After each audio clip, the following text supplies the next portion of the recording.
Assalamualaikum warahmatullahi wabarakatuh.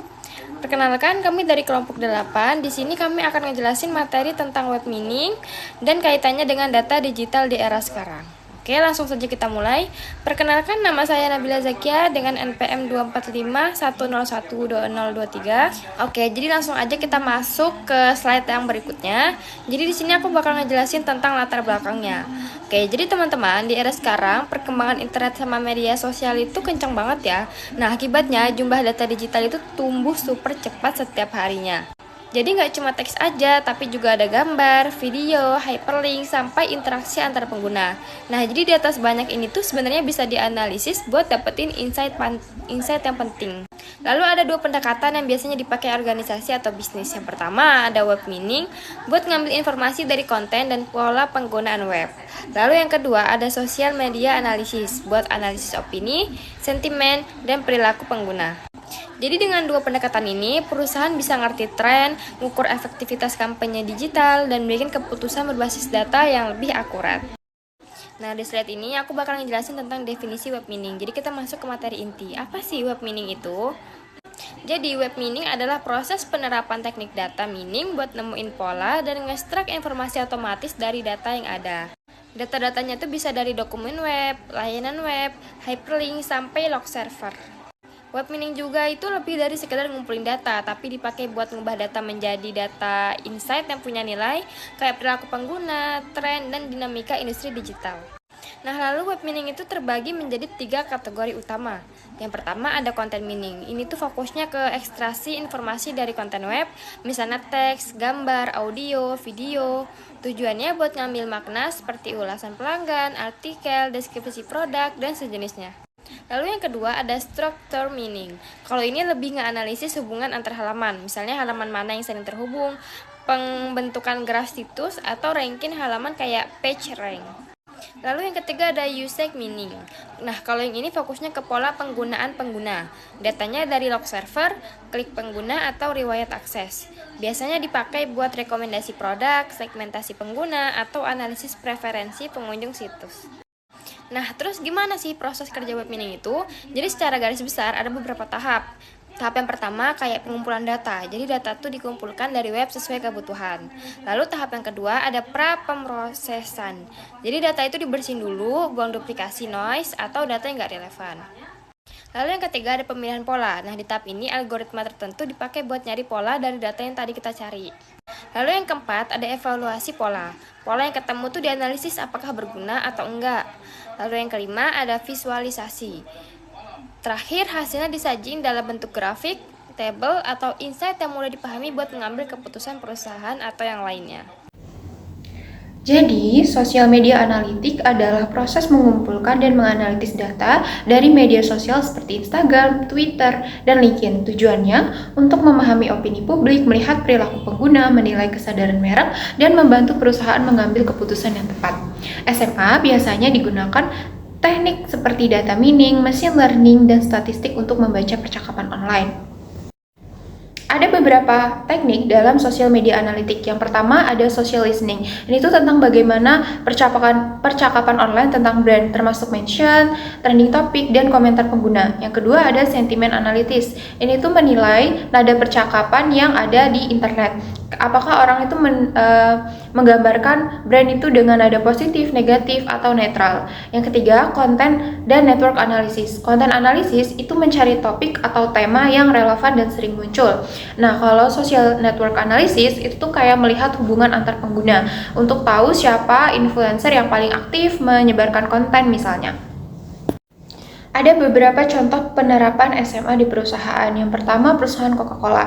Melalui SMA, Coca-Cola itu memantau performa konten, influencer, dan hasil campaign. Nah, sedangkan McDonald itu mereka melalui SMA mereka bisa dengan cepat menyesuaikan konten sehingga engagement mereka berhasil naik sekitar 30%. Sedangkan Lion Air itu melalui SMA mereka bisa mendeteksi lonjakan komplain dan melakukan respon yang cepat untuk menjaga reputasi mereka. Kalau L'Oreal Paris, mereka tuh berhasil untuk memilih ambasador yang berdasarkan analisis engagement dan pengaruh.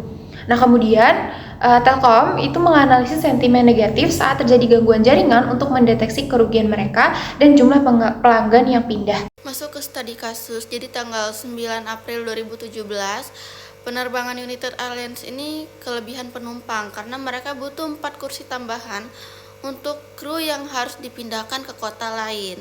Tapi karena tidak ada penumpang yang mau turun secara sukarela, jadi pihak maskapai ini memilih 4 orang secara paksa. Salah satu penumpang yang dipilih adalah Dr. David Dow, tapi Dr. David Dow ini menolak turun karena ia harus bekerja keesokan harinya. Kemudian petugas bandara ini menyeret secara kasar dari kursinya, dan kejadian ini direkam oleh David Dow dan juga oleh penumpang lain. Kemudian videonya viral dan publik seluruh dunia marah. Awalnya CEO United ini memberikan pernyataan yang terkesan membela perusahaan, sehingga situasinya makin memburuk. Akhirnya United meminta maaf kepada penumpang tersebut dan menyelesaikan permasalahan dengan Dr. Dow dan membuat 10 kebijakan baru, seperti tiga diantaranya tidak boleh mengusir penumpang setelah mereka duduk di pesawat. Kompensasi relawan bisa sampai $10.000 dan tidak boleh memanggil polisi kecuali untuk keamanan. Oke, jadi kenapa kasus ini bisa terjadi? Yang pertama, dalam desain proses dan kebijakan ini karena kebutuhan kursi untuk kru yang muncul setelah boarding.